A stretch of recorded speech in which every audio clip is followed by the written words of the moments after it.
السلام علیکم۔ آج ہم جو کوشچن کریں گے اسلامی تعلیم کے آغاز کے بارے میں آپ کیا جانتے ہیں؟ عہد نبوی کا تعلیمی احوال تفصیل سے بیان کریں۔ یہ کوشچن بھی ہو سکتا ہے۔ اور دوسرا کوشچن ہے عہد نبوی کی تعلیمی کوششوں کا تفصیلاً ذکر کیجیے اور تعلیم نسواں، تعلیم اطفال اور نصاب کو اس میں لازماً شامل کریں۔ چلیں سٹارٹ کرتے ہیں اس کا آنسر۔ اسلامی تعلیم کا آغاز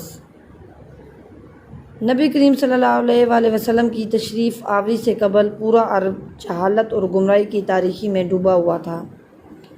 حضرت محمد صلی اللہ علیہ وآلہ وسلم کی آمد سے رحمت، علم اور نور کی روشنی ہر طرف پھیل گئی۔ عرب کے جاہل اور پسماندہ معاشرے میں اتنا عظیم الشان انقلاب برپا ہوا جس نے انسانی تاریخ میں کئی نئے باب رقم کیے۔ اس عظیم علمی و فکری انقلاب نے پوری دنیا پر اپنے اثرات مرتب کیے۔ عرب میں اسلامی تعلیم کا جائزہ لینے کے لیے اسے 4 ادوار میں تقسیم کیا جا سکتا ہے۔ اس میں جو پہلا ہے وہ ہے عہد نبوی میں تعلیم، دوسرا ہے عہد خلافت راشدہ میں تعلیم، تیسرا ہے عہد بنو امیہ میں تعلیم اور چوتھا ہے عہد بنو عباس میں تعلیم۔ جو پہلا ہم نے سٹارٹ کرنا ہے وہ ہے عہد نبوی میں تعلیم، جو ہمارا مین ٹاپک ہے، اور اس کے اندر جو ہم پوائنٹ ڈسکس کریں گے وہ 20 ہیں ٹوٹل۔ پہلا ہے پہلی وحی، اور دوسرا ہے تعلیم کی ابتدا، تیسرا پوائنٹ ہے دارالارقم، فورتھ پوائنٹ ہے مدینے میں اسلام، ففتھ پوائنٹ ہے ہجرت مدینہ، 6 پوائنٹ ہے خواندگی پر توجہ، 7 پوائنٹ ہے مسجد نبی، 8 پوائنٹ ہے صفحہ کی درسگاہ، 9 ہے مالی وسائل، 10 ہے تعلیم کی اہمیت، 11 ہے اس کا مسجد قباء، 12 ہے اس کا فتح مکہ، 13 ہے نصاب، 14 ہے تعلیم اطفال، 15 ہے تعلیم نسواں، 16 ہے تعلیمی اصلاحات اور اختیارات، 17 ہے تعلیم سب کے لیے، 18 ہے اساتذہ کا مقام، 19 ہے طلباء کا مقام، اور لاسٹ پوائنٹ ہے مفت اور آفاقی تعلیم۔ اب ہم اس کو 1 بائی 1 ڈسکس کرتے ہیں۔ سب سے پہلے عہد نبوی کے بارے میں ہمیں پتہ ہونا چاہیے۔ نبی کریم صلی اللہ علیہ وآلہ وسلم سے قبل اپنے کردار سے تبلیغ کا فریضہ سر انجام دیتے رہے۔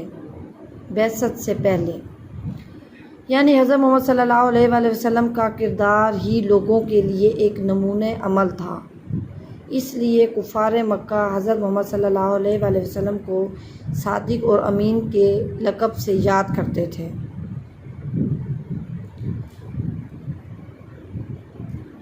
اللہ تعالیٰ نے حضرت محمد صلی اللہ علیہ وآلہ وسلم کو درج ذیل ذمہ داریاں سونپی۔ نمبر 1 تلاوت قرآن پاک، نمبر 2 قرآن پاک کی تعلیم و حکمت، نمبر 3 احکامات خداوندی کی تعمیر، نمبر 4 تزکیہ نفس، نمبر 5 دعوت حق یعنی تبلیغ دین۔ اب عہد نبوی میں کچھ نکات ہیں 20 جو ہم ڈسکس کریں گے۔ پہلا ہے پہلی وحی۔ ہمارے پیارے نبی حضرت محمد صلی اللہ علیہ وسلم پر جو پہلی وحی نازل ہوئی وہ علم کے بارے میں ہی تھی۔ ارشاد باری تعالیٰ ہے، پڑھیے اے محمد صلی اللہ علیہ وآلہ وسلم اپنے رب کے نام سے جس نے پیدا کیا انسان کو جمے ہوئے خون سے، پڑھ تیرا رب ہی سب سے زیادہ بزرگی والا ہے، جس نے قلم کے ذریعے لکھنا سکھایا اور انسان کو ان چیزوں کی تعلیم دی جن کو وہ نہ جانتا تھا۔ دوسرا پوائنٹ ہے تعلیم کی ابتدا۔ حضرت محمد صلی اللہ علیہ وآلہ وسلم نے اللہ تعالیٰ کے پیغام کو تمام دنیا کو پہنچایا۔ حضرت محمد صلی اللہ علیہ وآلہ وسلم خاتم النبیین نے حکمت عملی کے تحت پہل خفیہ طور پر تعلیم اور تبلیغ کا آغاز کیا، کیونکہ مسلمان اس وقت کمزور تھے۔ نیکسٹ ہے دارالارقم۔ حضرت ارقم رضی اللہ تعالیٰ نے ابتدائی زمانے میں اسلام قبول کیا۔ ان کا گھر کوہ صفا کی بلندی پر اور عام لوگوں سے اوجھل تھا۔ حضرت محمد صلی اللہ علیہ وآلہ وسلم نے اسے پہلی درسگاہ بنا کر تعلیم کا آغاز کیا۔ علمی تحریک کا آغاز زبانی تعلیم سے ہوا۔ فورتھ پوائنٹ ہے مدینے میں اسلام۔ حضرت محمد صلی اللہ علیہ وآلہ وسلم نے حضرت مصعب رضی اللہ تعالیٰ عنہ بن عمیر اور حضرت سعید رضی اللہ تعالیٰ عنہ کو مدینے بھیجا تاکہ لوگوں کو پڑھنا لکھنا سکھائیں۔ ففتھ پوائنٹ ہے ہجرت مدینہ۔ حضرت محمد صلی اللہ علیہ وسلم نے ہجرت مدینہ کے بعد پہلی باقاعدہ اور منظم اسلامی ریاست کی بنیاد رکھی اور مالی وسائل نہ ہونے کے باوجود تعلیم اور تبلیغ کا سلسلہ جاری رکھا۔ سکس پوائنٹ ہے خواندگی پر توجہ۔ مدینہ میں چونکہ خواندگی کی شرح انتہائی کم تھی، اس لیے حضور صلی اللہ علیہ وسلم نے سب سے پہلے زیادہ توجہ لوگوں کی خواندگی پر تھی۔ سیونتھ پوائنٹ ہے مسجد نبی۔ حضرت محمد صلی اللہ علیہ وآلہ وسلم نے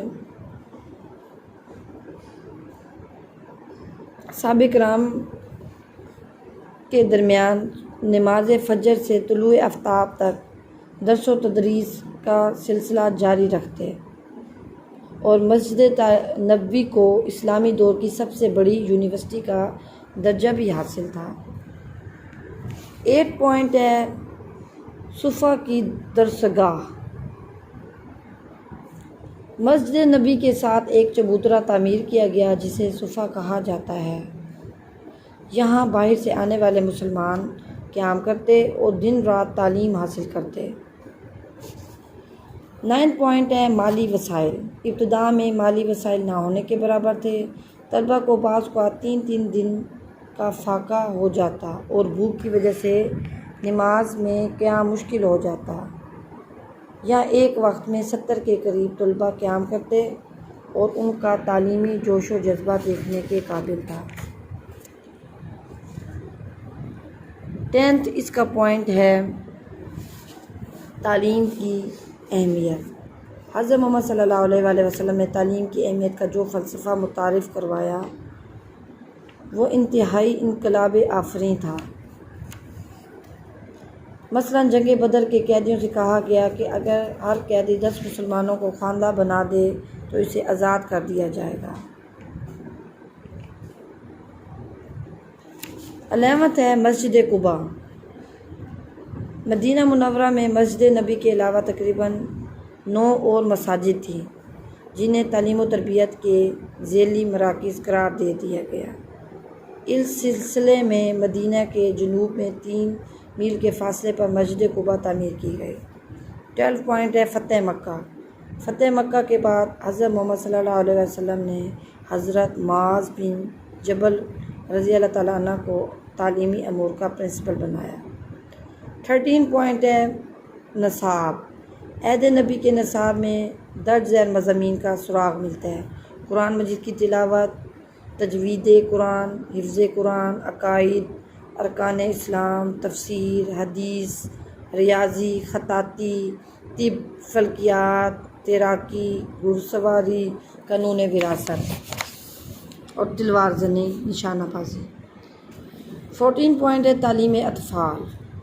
ہمارے پیارے آقا حضرت محمد صلی اللہ علیہ وسلم نے بچوں کی تعلیم کے بارے میں جو تصورات دیے، جدید نفسیات نے یہ 1400 سال بعد دیے ہیں۔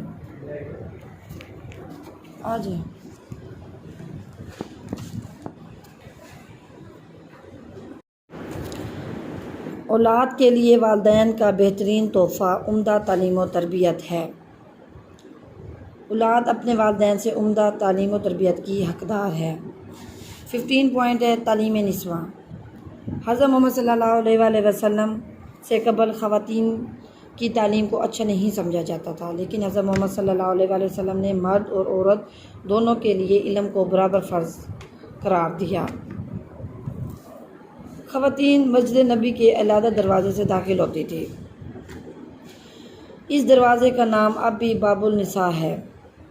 حضرت محمد صلی اللہ علیہ وسلم، حضرت خدیجہ رضی اللہ تعالیٰ عنہ، حضرت حفصہ رضی اللہ تعالیٰ عنہ، حضرت عائشہ رضی اللہ تعالیٰ عنہ اور حضرت فاطمہ رضی اللہ تعالیٰ عنہ نے خواتین کی تعلیم کے سلسلے میں اہم کردار ادا کیا۔ 16 پوائنٹ ہے تعلیمی اصلاحات اور اختراعات۔ حضرت محمد صلی اللہ علیہ وآلہ وسلم نے تعلیم کے سلسلے میں درج ذیل اصلاحات متعارف کرائیں۔ حضرت محمد صلی اللہ علیہ وسلم نے فرمایا کہ حرف سین کے تینوں شوشے برابر ہونے چاہیے۔ نمبر 2، کاتبین کو صفائی اور نفاست کا خیال رکھنے کی تاکید کی۔ حضرت محمد صلی اللہ علیہ وسلم نے فرمایا کہ چمڑے کو موڑنے سے پہلے ریت ڈال کر اس کی روشنائی کو خشک کر لیا جائے۔ 17 پوائنٹ ہے تعلیم سب کے لیے۔ حضرت محمد صلی اللہ علیہ وسلم نے پہلے تعلیم صرف اعلیٰ طبقے کے لیے مخصوص تھی، لیکن آپ نے تعلیم سب کے لیے تصور دے کر ہر امیر غریب کو یکساں حق دیا۔ 18 پوائنٹ ہے اساتذہ کا مقام۔ حضرت محمد صلی اللہ علیہ وسلم نے اساتذہ کی عزت و تکریم کے لیے انہیں روحانی باپ کا درجہ دیا اور طلبہ کے لیے فرض قرار دیا کہ معلم کو اپنے والدین کی طرح عزت دے۔ 19 پوائنٹ ہے طلبہ کا مقام۔ حضرت محمد صلی اللہ علیہ وسلم نے تعلیمی نظام میں طالب علم کو اہم حیثیت دی۔ حضرت محمد صلی اللہ علیہ وسلم نے اساتذہ کو تاکید فرمائی کہ سکھاؤ ضرور لیکن سختی نہ کرو۔ اور لاسٹ پوائنٹ ہے مفت اور آفاقی تعلیم۔ حضرت محمد صلی اللہ علیہ وسلم نے تعلیم کا مفت اور آفاقی تصور دیا۔ اساتذہ کو تاکید فرمائی کہ تدریس کے عوض کوئی معاوضہ طلب مت کریں۔ حضرت محمد صلی اللہ علیہ وسلم نے تعلیم کو جغرافی حدود تک محدود نہ کیا، بلکہ فرمایا علم حاصل کرو خواہ تمہیں چین ہی کیوں نہ جانا پڑے۔